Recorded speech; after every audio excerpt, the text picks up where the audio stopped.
السلام علیکم ورحمۃ اللہ وبرکاتہ نحمدہ ونصلی علی رسولہ الکریم اما بعد اعوذ باللہ من الشیطان الرجیم سورۃ الشمس بسم اللہ الرحمن الرحیم رب اشرح لی صدری ویسر لی امری واحلل عقدۃ من لسانی یفقہوا قولی رب زدنی علما رب زدنی علما رب زدنی علما والشمس وضحاہا والشمس قسم ہے سورج کی، وضحاہا اور اس کی دھوپ کی قسم، والشمس قسم ہے سورج کی، وضحاہا اور اس کی دھوپ کی قسم، والقمری اور چاند کی قسم اذا تلاہا جب وہ پیچھے آئے اس کے، والقمری اور قسم ہے چاند کی اذا جب تلا پیچھے آئے ہا اس کے، والنہاری اور قسم ہے دن کی اذا جلاہا جب وہ روشن کرے اس کو، جلا روشن کرے ہا اس کو، واللیلی اور رات کی قسم اذا یغشاہا جب وہ ڈھانک لے اس کو، والسماء اور آسمان کی قسم وما بناہا اور جس نے بنایا اس ذات کی قسم، والسماء اور آسمان کی قسم وما بناہا اور جس نے بنایا اس کو، والارض اور زمین کی قسم وما تحاہا اور جس نے پھیلایا اس کو یا بچھایا اس کو، وما تحاہا اور جس نے بچھایا اس کو، ونفس اور نفس کی قسم مطلب انسان کی، ونفس اور نفس کی قسم وما سواہا اور جس نے تندرست کیا اس کو، فَأَلْهَمَهَا پس ڈالا اس میں، فَأَلْهَمَهَا پس الہام کر دیا اس میں یا ڈال دیا اس میں، فَأَلْهَمَهَا پس ڈال دیا اس میں فجورہا اس کی بدکاری یعنی اس کے گناہ کو، وتقواہا اور اس کی پرہیزگاری کو، قد افلح من زکاہا قد تحقیق افلح کامیاب ہو گیا من زکاہا جس نے پاک کیا اس کو، وقد خواب اور تحقیق نامراد ہوا من دساہا جس نے گاڑ دیا اس کو یا خاک میں ملا دیا اس کو، کذبت جٹلایا سمود نے بتغواہا اپنی سرکشی کے ساتھ یا باس باب اپنی سرکشی کے، کذبت سمود بتغواہا باس باب اپنی سرکشی کے، اذ انبعثا جب اٹھا اشقاہا اس کا بڑا بدبخت، اشقاہا اشقا بدبخت تو ہا کا ترجمہ اس کا بڑا بدبخت جب اٹھا، فقال پس کہا لہم ان کے لیے رسول اللہ اللہ کے رسول نے، ناقۃ اللہ اونٹنی ہے اللہ تعالیٰ کی، وسقیاہا اور اس کو پانی پلانے کا، وسقیا اور پانی پلانے کا ہا اس اونٹنی کو، فکذبوہ پس انہوں نے جٹلا دیا اس کو، فقروہا پس انہوں نے کاٹ ڈالے اس کے پاؤں، یہ دوسرا ترجمہ ہوگا کاٹ ڈالی اس کی کونچے، کونچے لفظ کونچے، فقروہا پس انہوں نے کاٹ ڈالے اس کے پاؤں، فدمدما پس ہلاکت ہے علیہم ان پر یا پس ہلاکت ڈالی ان پر ربہم ان کے رب نے، بذنبہم ساتھ ان کے گناہ کے یا باسبب ان کے گناہ کے، فسواہا پس برابر کیا ان کو، ولا یخاف اور نہیں وہ ڈرتا عقباہا اپنے انجام سے۔ ترجمہ ایک مرتبہ آپ نے سن لیا ہے،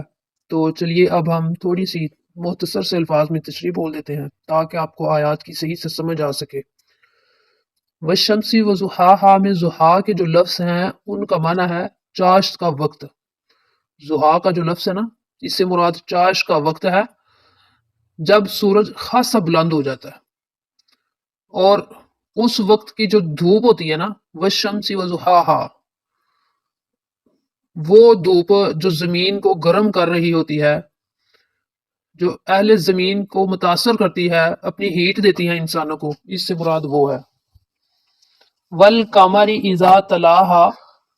والقمر اذا تلاہا میں تلا جو ہے نا تلا اس کا معنی ہوتا ہے کسی چیز کا کسی ایک چیز کا دوسری چیز کے پیچھے آنا اور بار بار آتے رہنا،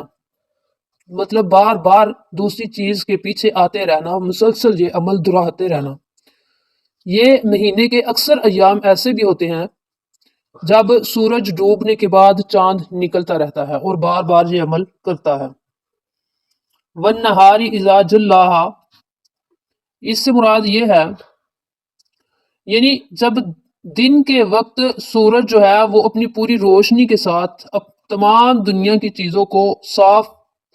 کر دے، مطلب ہر چیز جو ہے وہ نمایاں نظر آنے لگ جائے، ہر چیز جو ہے وہ صحیح سے نظر آنے لگ جائے۔ وَاللَّيْلِ إِذَا يَغْشَاهَا، اس سے مراد یہ ہے جب رات کی تاریکی چھا جائے اور سورج کی روشنی جو ہے اس کا نشان تک باقی نہ رہے۔ جب دوپہر ہوتی ہے، دھوپ ہوتی ہے، ہر چیز سرعام نظر آنے لگ جاتی ہے، ہیٹ انسان محسوس کرتا ہے، حرارت محسوس کرتا ہے، اور جب رات ہوتی ہے تو سورج کی روشنی کا نشان تک باقی نہیں رہتا۔ وَالسَّمَاءِ وَمَا بَنَاهَا،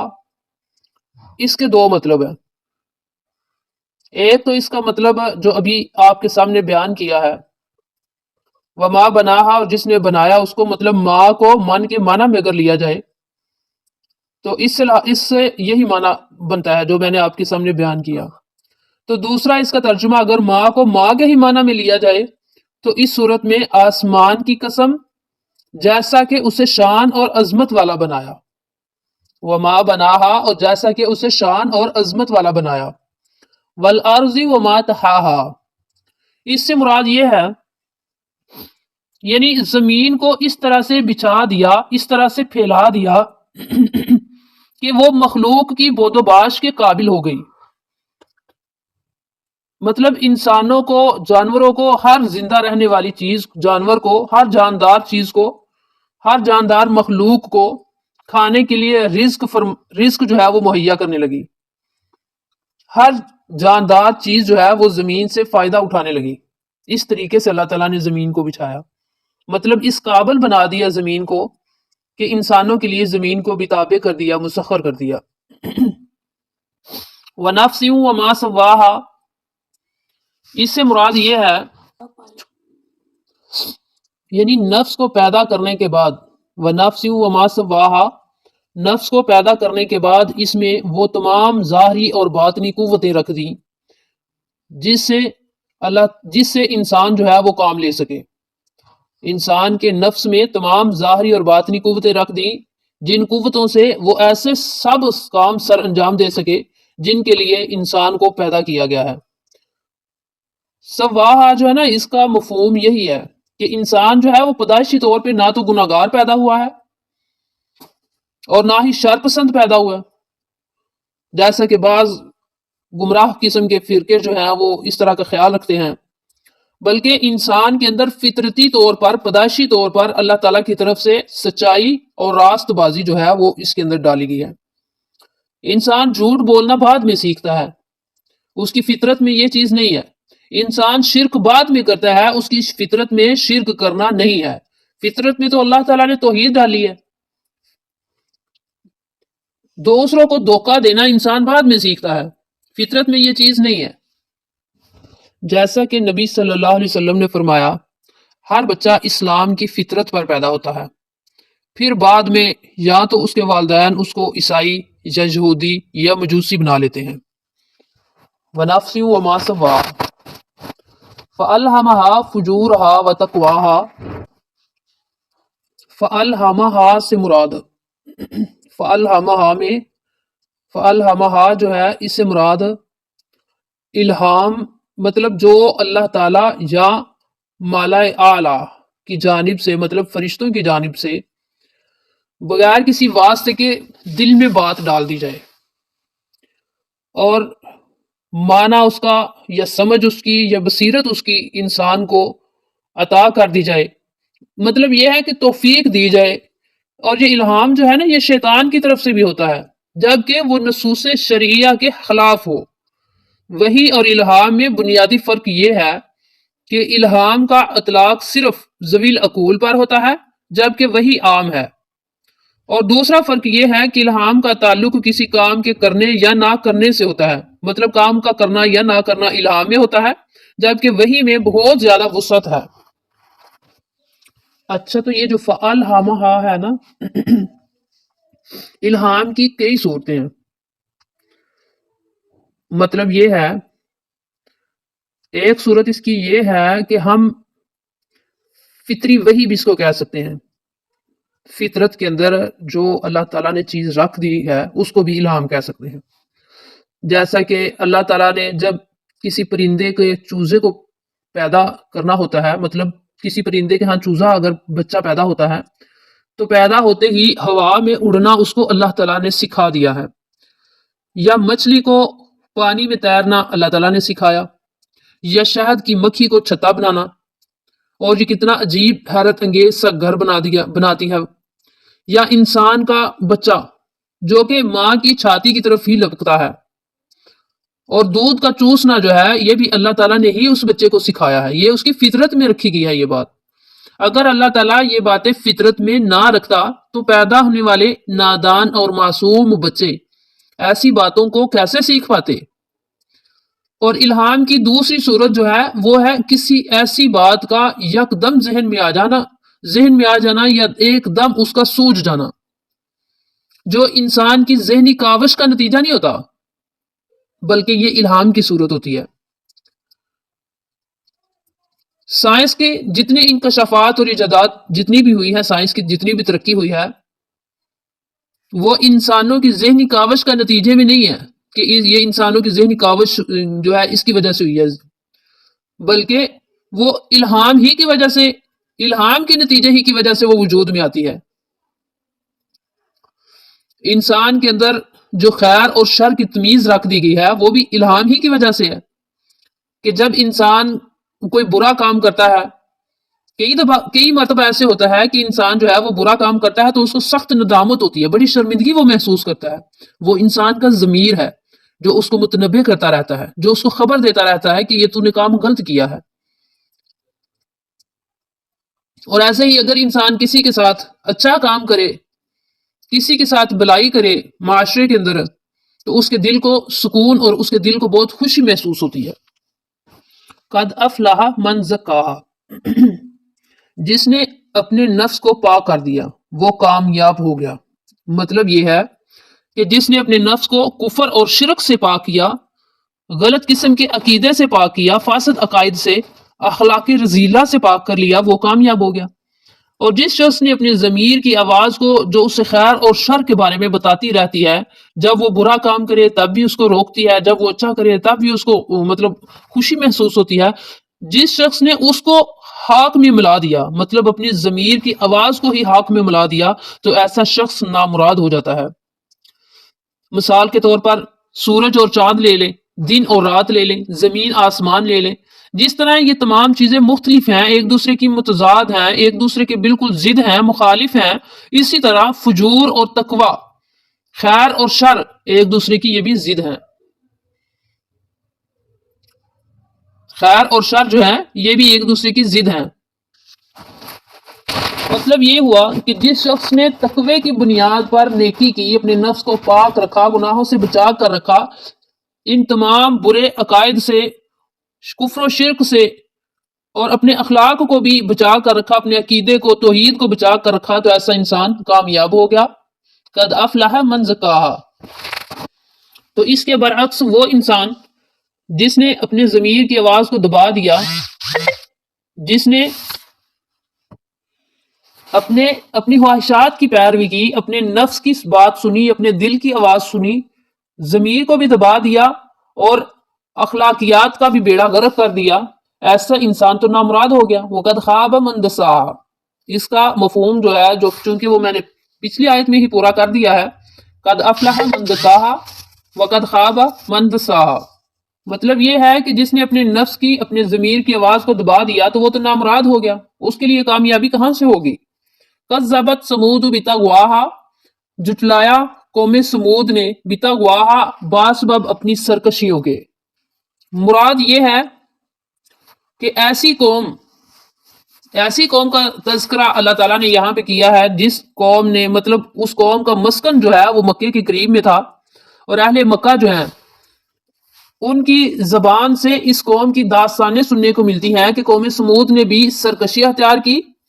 اور اس حقیقت کی پرواہ نہ کی، جو حقیقت، جو دین، جو اسلام اللہ تعالیٰ نے بھیجا اس کی پرواہ نہ کی، اپنی منمانیاں کی، اللہ کے رسول کو جھٹلایا، تو ایسے لوگوں کے لیے انجام کیا ہوتا ہے؟ ایسی قوم کا انجام برا ہی ہوتا ہے جب وہ اللہ کے پیغمبر کو جھٹلانے والی ہو۔ کذبت سمود بطغواہا، جھٹلایا قوم سمود نے بطغواہا اپنی سرکشی کے سبب۔ اذ بعث اشقاہا، جب اٹھا ان کا بڑا بدبخت۔ مراد یہ ہے کہ عبداللہ بن زمع فرماتے ہیں کہ رسول اللہ صلی اللہ علیہ وسلم نے اپنے خطبے میں پیغمبر صالح علیہ السلام کی اونٹنی اور اس شخص کا ذکر فرمایا جس شخص نے اس اونٹنی کو زخمی کیا تھا، تو آپ صلی اللہ علیہ وسلم نے فرمایا کہ جو بدبخت اس کام کے لیے تیار ہوا تھا وہ ایک جری، شریر اور مضبوط شخص تھا۔ قدار بن سالف اس کو بولتے ہیں، جو اپنی قوم میں ابو زمعہ کی طرح تھا۔ فقال لهم رسول اللہ ناقۃ اللہ وسقیاہا، ان لوگوں کو ان کے رسول یعنی صالح علیہ السلام نے پہلے ہی تاکید کر دی تھی کہ اللہ تعالیٰ کی اس اونٹنی کو کسی قسم کی تکلیف نہ پہنچانا، اور اسے اللہ کی اونٹنی اس لیے کہا گیا کہ یہ ان کا منہ مانگا معجزہ تھا۔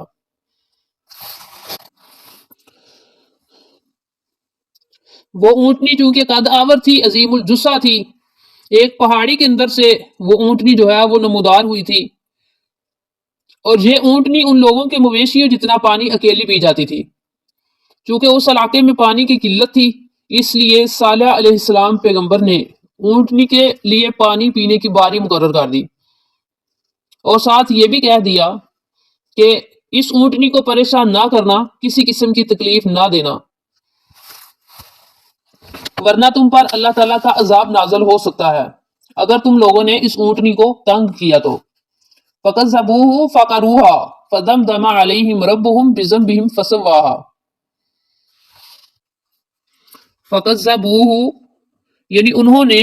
حضرت صالح علیہ السلام کی تنبیہ کو، نصیحت کو کچھ سمجھا ہی نہیں۔ صالح علیہ السلام کی جو ان لوگوں کو نصیحت کی کہ اس اونٹنی کو پریشان نہیں کرنا، ان لوگوں نے اس چیز کو اہمیت ہی نہ دی۔ فَعَقَرُوهَا تو ان لوگوں نے اس اونٹنی کے پاؤں کاٹ دیے۔ یہ اونٹنی جو وہاں پر آئی تھی معجزے کے طور پر، ان لوگوں کی خود مطالبہ کرنے کے عوض جو اللہ تعالیٰ نے ان کو اونٹنی بھیجی تھی وہاں پہ،